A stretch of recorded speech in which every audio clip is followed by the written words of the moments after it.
Hello, it's me, your host, Courtney Gettings. And guys, we've made it to episode 5 of Dominating Real Estate. I'm really excited that you have decided to follow along with me, and I really appreciate your support. If you haven't already subscribed, liked, commented, or given us a review, please do so.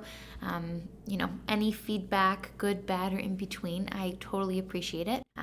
So today's episode, we are going to be talking about some of my learnings or my mistakes, things I would have maybe done differently, or, that I had the chance to kind of look back and reflect on in the last almost 4 years of being in real estate. I recently posted a poll on Instagram asking you, what topics do you guys want me to cover? We can all learn from each other, and my goal is to ultimately give you some content that you are going to find valuable. So when I sat down and thought about, okay, what can I cover in today's episode, I thought about a few different areas where I probably learned the most. And I don't know about you, but I do find that in life, when things are most challenging or most difficult, they're not fun. They're really stressful. They may cause a lot of tears and breakdowns and just all of the stress. But ultimately, when you get through those things, you realize that they just make you stronger. And for me, honestly, more confident. I think with every transaction that not just goes well, but the ones that don't go well, I do think that if you can step back and realize, okay, hey, where can I have done something different?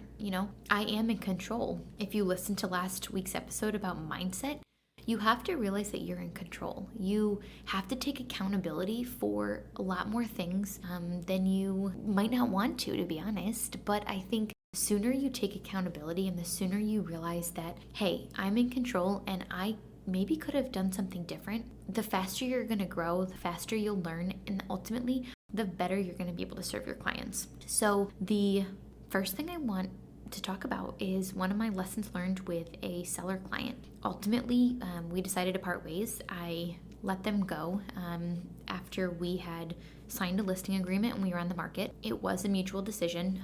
They felt the same. And you know what? I'm okay with saying that they weren't a good fit, that I wasn't a good fit for them, that, that I had to let clients go. I mean, at the end of the day, do you want to be an agent that is going to take everything and anything? When I first started, or even now, I would say 99% of the time, I am a yes person. I am someone that wants to make everything happen. I want to make everyone happy.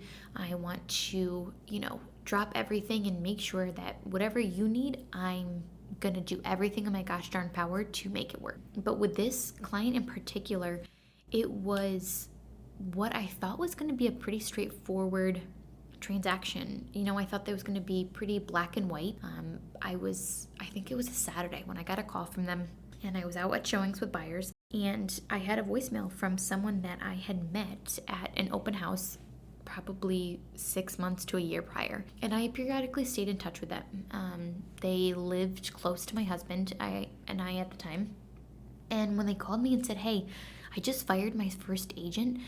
Can you come list my house? I'm in the process of buying. I have to sell. And, we basically have the house ready to list. Can you do it for this certain commission? And in my head, I'm thinking, well, shoot, isn't that the dream? Someone calls you and they're like, list my house and I'm ready to go and I have to sell it. It's not, hey, I'm gonna, see if I can sell it and then maybe take it off the market. I mean, those are dreams, right?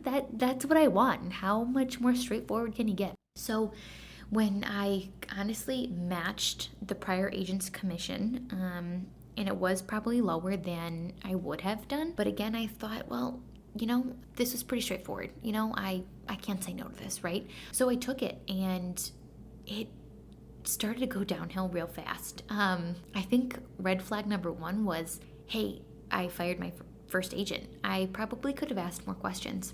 Tell me about your experience with agent number 1. What went well? What didn't go well? I remember them saying they didn't like the photos. I remember them saying, that the quality wasn't there. So I get that, right? I mean, how many times have we looked at listings online and you're just kind of amazed that someone actually posted these photos. A licensed agent thought this was good quality, and a seller was actually okay with these photos that look completely unprofessional. I'm sure we've all seen it, so I got where they were coming from. I related. I remember, it was the homeowner and a family member, not a spouse. It was a parent that was at the listing appointment, and that's okay. Sometimes I have buyers that they want the input of family. Family is really important. This was a first on the list side, especially the client was a little bit older, not really older, right? But, so be it.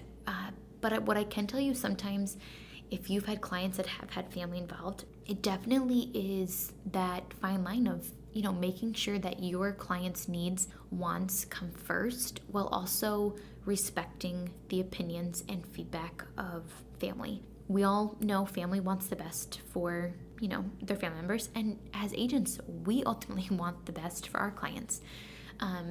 But it was definitely a little bit more involved where this particular family member of my client felt like, they knew everything, right? They knew everything about pricing of the house. They knew everything how to sell the house. They knew everything about how to, host an open house. They knew everything about, the process, right? So when it came down to everything where they wanted to review and sign off before I posted the listing of the photos, of the verbiage, of all these things. And I totally understand it. However, at the end of the day, isn't your client hiring you for a reason? Because they trust you? Aren't they hiring you because you know what you're doing? So what quickly ended up happening was that there wasn't that mutual respect. There wasn't that mutual, understanding of, hey, I may have had this experience as a family member, right? But can I ask your professional opinion as a licensed real estate agent that does this day in, day out? There was a lot of disrespect and almost belittling, and I tolerated it because I was pregnant, and my client didn't know that, but I was pregnant. I was thinking of our future. It was probably in maybe year 2. And if you listened to an earlier episode where I talked about how I made no money in year 1, I tested my limits. I, put up with it because I thought, hey, they have to sell. This is, no brainer, Courtney, you can do this. You can put up with, the disrespect or the little comments or them trying to take control and not really listening to anything I'm saying to them. And what I'm saying to them is based on actual experience. It's based on my experience. It's based on other licensed professionals in the real estate industry from my colleagues, right? So I'm not, trying to steer them in the wrong direction. But they had no regard or did not seem to care about anything or any input or any options I gave them. It was kind of their way or the highway. So when I ultimately ended up almost talking to the family member who, mind you, didn't own the house, more than I was talking with the owner and my client, it became tough pretty easy. And I ultimately stood up for myself and asked multiple times, why aren't you selling this house yourself? You clearly, have, ideas in your head of how you want it to be done. So then why are you hiring me, right? Ask those questions. Why didn't you hire or, sell this house yourself? Why did you hire a professional, which you are ultimately going to pay when you sell this house? So I hosted an open house for this client. And after that open house, when the family member kept saying that they weren't happy with certain things or they wanted me to do things differently, or I needed to do this or I need to do that, I ultimately attempted to put a meeting on the calendar. I asked them to meet in my office. They refused, and we ultimately decided that this wasn't a good fit. We parted ways. And shortly after I took the house off the market, they rehired their third agent, and someone that came to the open house ultimately bought the house, my open house. That buyer came to my open house, and someone else closed on the commission. So ask me if I'm bitter, just kidding. But that's my first really big learning, or my mistake. Know your worth. Know that when you are being hired as a buyer's agent, you are not a puppet. When you are being hired by a seller, You are not a puppet. They are hiring you for a reason. And what I've come to find out is that when listing a house, sometimes if you discount your commission because you're thinking about just the dollar and the outcome of it, see if those sellers view you in the same light as the ones that you don't discount. Do you know what I'm saying? Think about the transactions on your end when you've sold houses and you've maybe done a favor for that seller, and then think about the times where you're gonna like, you know what? I don't really care if I get this listing or I don't get this listing, so here it is. And you don't discount your commission. See how those sellers view you differently. You will see a difference. That's probably my first thing. And later on in my career, when I had a buyer that didn't want to sign a buyer broker agreement, it was a signed call lead. I had sat down, I had done a buyer consultation, I had shown them a few houses, and they wouldn't ultimately sign the buyer consultation, or I'm sorry, the buyer broker agreement. So I kind of kept asking for it, right? I'm not going to put a customer first over a client that we have a mutual agreement that we are going to work together. I'm not going to do it. My time's too valuable. My client's time's too valuable. We can't waste your time on a customer, not a client. So ultimately, sometimes you just have to say, it might not be a good fit, and that's okay. So knowing your worth is definitely one of my mistakes in the beginning when I didn't know my worth. And I come to find that the longer you're in the business, the more you do this, the more you grow that confidence, and you will also realize your worth. Another learning, my very first listing appointment was with a for sale by owner that I cold called. I was actually in the business for probably a few weeks, and it wasn't COVID time, so we could cold call. And the instructor actually challenged me to call up the for sale by owner, make the cold call in front of the whole entire class, and set an appointment. So I did. And I couldn't tell you how much my confidence soared from that. But then I showed up to the meeting with the for sale by owner, and he asked me questions about like the market and how much do I think his house was worth. And I went into that appointment naively thinking, I'm just going to build a relationship.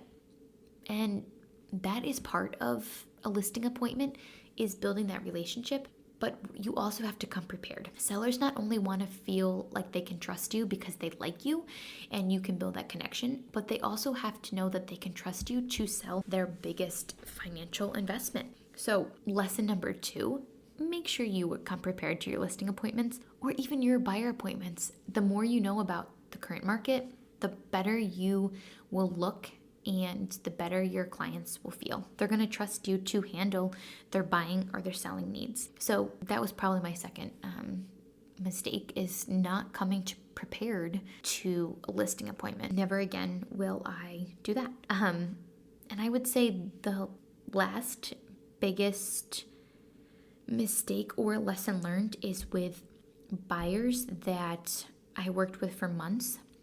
We actually got under contract on a house. We beat out a multiple offer situation. There were a few things that during the transaction, they were just kind of unique situations. To put it in context, these clients in particular, they went under contract in the middle of the thick of the pandemic. At the time, we were not allowed to go to the inspection because only the inspector was allowed to be there. That is not the norm in New York State. There were a few different nuances because of the pandemic that we couldn't be there. So that, from a buyer standpoint, isn't going to help their comfort level. It's not going to make them feel good to not be able to be at an inspection and then have to put their full trust into the inspector. Not that they don't trust the inspector, right? But there's a different level of comfort when you can walk a house with an inspector and feel like you're able to ask the questions and go through the house with a fine-tooth comb and really dive into everything. It's just a lot different. And also with these clients, they had purchased and sold rather, out of another area, and they didn't have a really good experience. So we talked about that when I first met with them, and I met with their family. They had a few kids, and I grew to really bond with their kids. We enjoyed seeing houses together. It was just, they were such a good family. They are such a good family. And what ultimately ended up happening was, after the inspections, there were a few things that we did ask the seller to address. With it being a multiple offer, they did go a little bit out of their comfort zone when it came to price point, but it was worth it to them. They went to a point that was probably at the very top, but it was within comfort. And then when there were things that came up with inspection, we asked the seller to address them.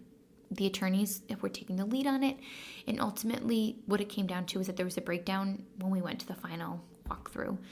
The final walkthrough was hours before the closing. It was in the morning, and the closing was in the afternoon. Everything was set up. They had gone through the whole entire mortgage process. We had gone through appraisal. We had gone successfully through inspections. We had, come to the final walkthrough, and we were hours away from them going to the bank, going to closing, and getting the keys to their brand new house. They had the mover set up. Everything was good to go. And what ended up happening was we went to the final walkthrough, and you could just see in my one client's face how upset she was. The findings from the inspection that we were told were going to be addressed, they weren't. And there was a lot of communication between agents, between attorneys, and somehow there was a breakdown, right? At the end of the day, there's no point of pointing blame. It's just the reality of it. Can miscommunications happen? Sure. When there's emotions running high, when you are buying and selling, that's natural to happen at any point in time. But compounded with COVID and the nuances with COVID, that didn't help anyone's comfort level. So ultimately, my clients walked away at the final walkthrough. Now, if you're in real estate, you've been in real estate, you know that the final walkthrough is the last piece of the puzzle. You were essentially home. And when we went to that final walkthrough and I told them to consult with their attorney, they decided to walk away. It was so stressful. Emotions were running really, really high. And they got their deposit back, which means the attorneys and the seller found them to be in the right. After that transaction fell apart, I felt terrible. Like I said, I had a relationship with these clients. I had a relationship with their kids. I actually had known them before I decided, or before we got together rather, to move forward and to look for their house. We decided to part ways, and they went on to buy a house with another agent.